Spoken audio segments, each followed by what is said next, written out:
श्री स्वामी समर्थ. जय जय स्वामी समर्थ.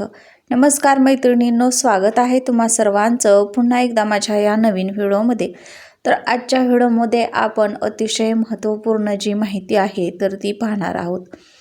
आपल्या हिंदू धर्मामध्ये प्रत्येक घरामध्ये देवघर म्हणजेच देव्हारा हा असतोच आणि या देवघरामध्ये आपण देवांची स्थापना करून रोज आपण त्यांची पूजा करत असतो. पण पूजेसंबंधित काही साधे सोपे नियम हे कधीकधी आपल्याला माहीत नसतात. जर आपण नियमांचं पालन करून पूजा केली तर आपल्या घरामध्ये सुख समृद्धी धनसंपत्तीमध्ये वाढ होतेच. पण त्यासोबतच बघा, आपल्या घरामध्ये लक्ष्मी प्राप्तीचे मार्गही मोकळे होतात. घरात लक्ष्मी स्थिर राहते, त्यामुळं आपल्या घरामध्ये कशाचीही कमी पडत नाही. आणि आज आपण या व्हिडिओमध्ये हे साधे सोपे कोणते नियम आहेत जे आपल्याला पाळायचे आहेत याविषयीची संपूर्ण माहिती आपण पाहणार आहोत. त्यामुळं तुम्ही हा व्हिडिओ कुठेही स्किप न करता शेवटपर्यंत नक्की पहा, म्हणजे तुम्हाला याविषयीची संपूर्ण माहिती मिळून जाईल. तर बघा, पहिली गोष्ट म्हणजे आपल्या घरामधील देव्हारा हा कोणत्या कोपऱ्याला असावा किंवा देवघर जे आहे तर ते आपल्या घरामध्ये कोणत्या कोपऱ्यामध्ये आपण ठेवावं, कोणत्या दिशेला असावं, तर हे सुद्धा खूप महत्त्वाचं असतं. तर आपल्या घरातील देव्हारा जो आहे तर तो ईशान्य कोपऱ्यात असावा किंवा पूर्व दिशेला असावा, उगवत्या दिशेला असावा. आपला देव्हारा हा जास्त उंच असू नये किंवा तो टांगता, म्हणजे बघा देवघर टांगतं सुद्धा असू नये. बऱ्याच घरांमध्ये बघा लाकडी जे देवघर असतं तर ते उंच ठेवलं जातं आणि त्याच्यामध्ये देव ठेवून त्यांची पूजा केली जाते, तर ते सुद्धा पूर्णपणे चुकीचं आहे. त्यामुळे आपलं जे देवघर आहे तर ते कधीही टांगतं असू नये. ते लाकडी देवघर आपल्याला चौरंगावरती किंवा पाटावरती ठेवून मगच देवांची पूजा जी आहे तर ती करावी. याचा उद्देश एवढाच की आपल्याला बघा बसून व्यवस्थित पूजा करता यावी. पूजा करताना आपलं मन स्थिर आणि शांत असणं, एकाग्र असणं खूप महत्त्वाचं असतं. आणि म्हणूनच जर बघा उंच देवघर असेल तर आपल्याला देवपूजा करताना अवघडल्यासारखं होतं. आपलं मन चलबिचलित होत असतं, स्थिर राहत नाही आणि अशा देवपूजेचा आपल्याला कोणताच फायदा होत नाही किंवा कोणतंच जे फळ आहे तर ते आपल्याला भेटत नसतं. त्यामुळं आपलं देवघर जे आहे तर ते कधीही टांगतं असू नये. बघा, देवघर उंच असलं की आपल्याला उभा राहून किंवा खुर्चीवर बसून पूजा करावी लागते आणि ते पूर्णपणे चुकीचं आहे. हे देवपूजा करताना चालत नाही. मंदिर बनवताना असं बनवायचं की देवघराची म्हणजे जे देवघर ठेवलेलं आहे आणि त्याच्यामध्ये आपण जर देव ठेवले तर त्या देवांची उंची आपल्या छातीपर्यंत किंवा समोर येईल. जास्त खाली पण असू नये आणि जास्त उंच पण असू नये. आपण खाली बसल्यानंतर सहज आपले हात देवघरामध्ये ठेवता यायला, म्हणजे आपल्या हातांना सहज ती जागा, त्यांचं स्थान येईल अशा पद्धतीनं आपल्याला हे देवघर जे आहे तर ते आपलं बनवायचं आहे. आणि जर तुम्ही विकत जर आयतं आणलेलं असेल देवघर तर ते तुम्ही खाली ठेवायचं आहे, टांगतं कधीही ठेवू नका. देवांची पूजा करताना नेहमी आपल्याला आसनावर बसूनच पूजा करायची आहे. आसन हे जे आहे तर ते खूप महत्त्वाचं असतं, कारण आपण जर पूजा करताना आसन घेतलं नाही तर ती जी पण आपण पूजा करतो बघा, कोणतीही पूजा असू द्या मग, तर ती धरणी मातेला समर्पित होत असते आणि म्हणूनच आपण नेहमी आसनावरती बसूनच देवपूजा करायची आहे. आता बघा, देवांच्या पूजेला सुरुवात करण्याअगोदर आपण सुरुवातीला प्रथम आपल्या देवघरामध्ये दिवा हा प्रज्वलित करणं खूप महत्त्वाचं असतं.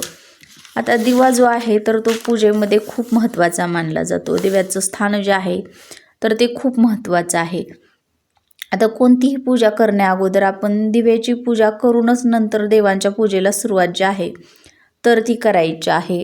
तर कोणतीही पूजा बघा अग्नीचा साक्षीनं जर केली तर त्याचं जे फळ आहे तर ते आपल्याला भेटत असतं.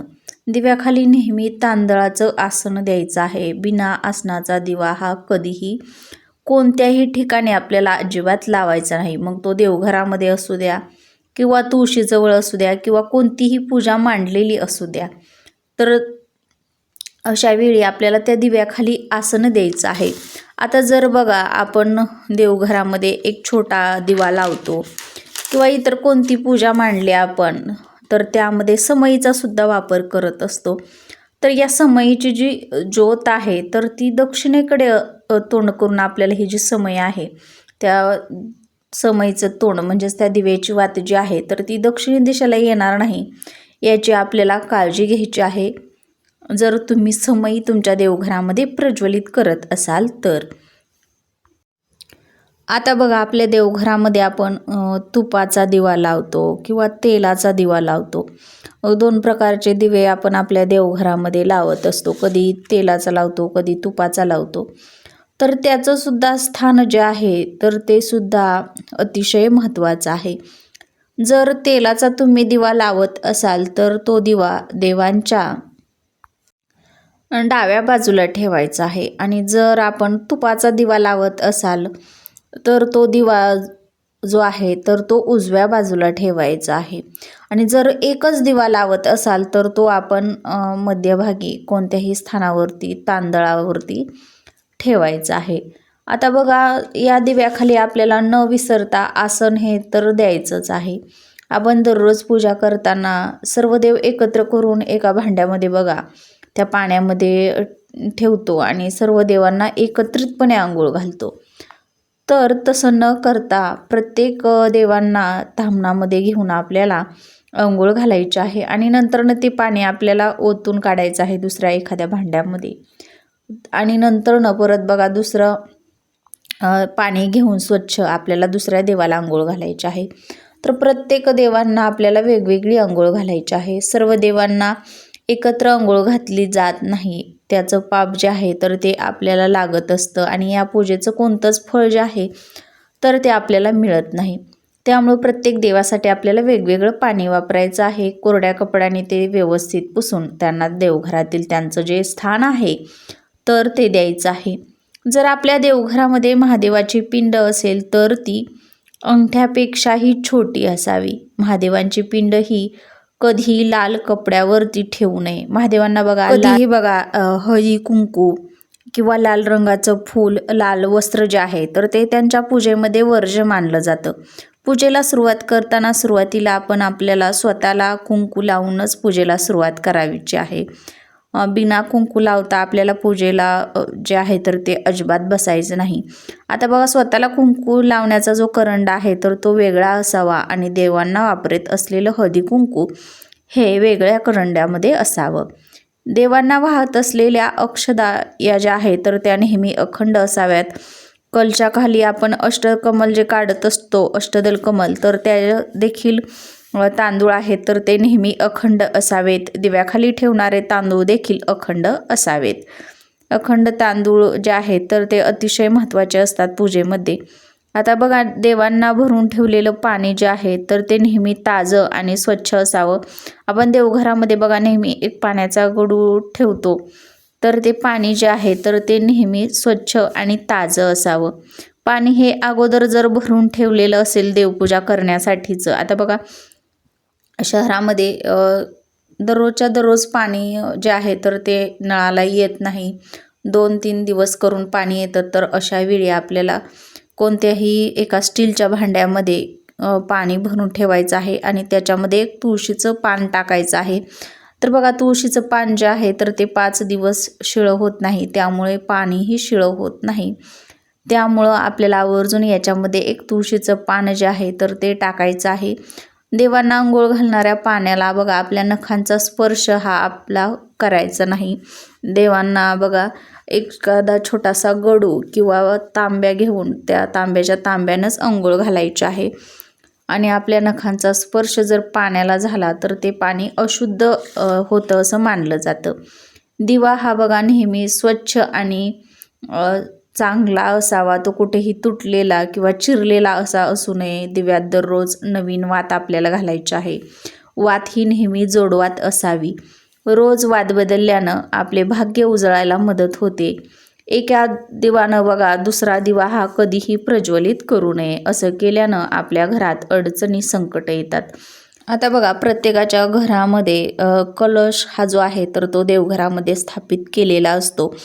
तर या कलशामधील पाणी जे आहे तर ते आपण दररोज बदलायचं आहे. शक्य नसेल तर किमान 3-4 दिवसातून एकदा तरी बदलावं. कलशात एक सुपारी, 1 रुपयाचं हे जे नाणं आहे तर ते आपल्याला आवर्जून टाकायचं आहे.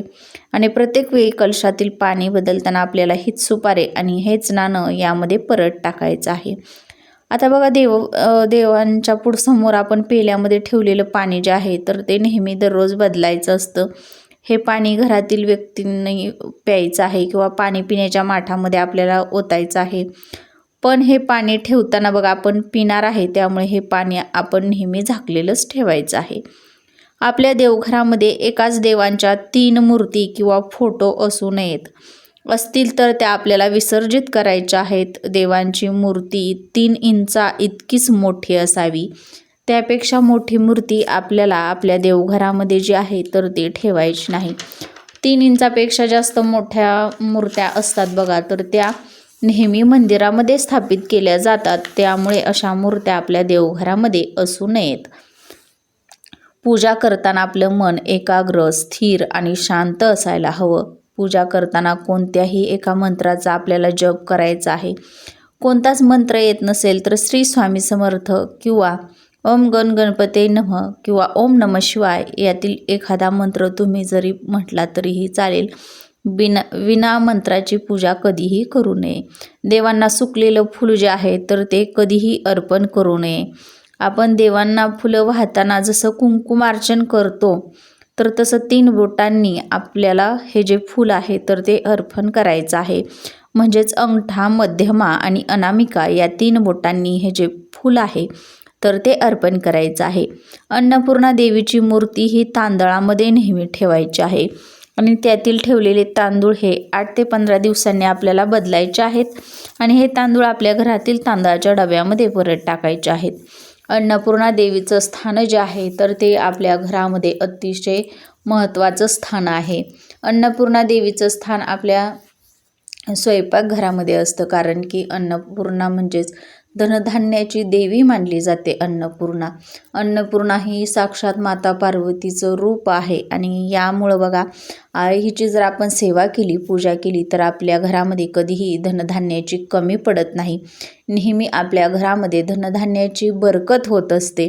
आणि अशा अन्नपूर्णा देवीची जी मूर्ती आहे तर ती एखाद्या छोट्या वाटीमध्ये तांदूळ ठेवून आपल्याला त्या तांदळामध्ये ठेवायचे असते. तर अशा पद्धतीनं काही जे नियम आहेत तर ते आपल्याला दररोज देवपूजा करताना आवर्जून पाळायचे आहेत. यामुळे याचं फळ जे आहे तर ते आपल्याला निश्चित स्वरूपामध्ये प्राप्त होणार आहे. तर आजचा व्हिडिओ आवडल्यास व्हिडिओला लाईक करा, शेअर करा आणि चॅनेलवर नवीन आला असाल तर प्लीज चॅनेलला सबस्क्राईब करा आणि असेच नवनवीन माहितीपूर्ण व्हिडिओ पाहत राहा.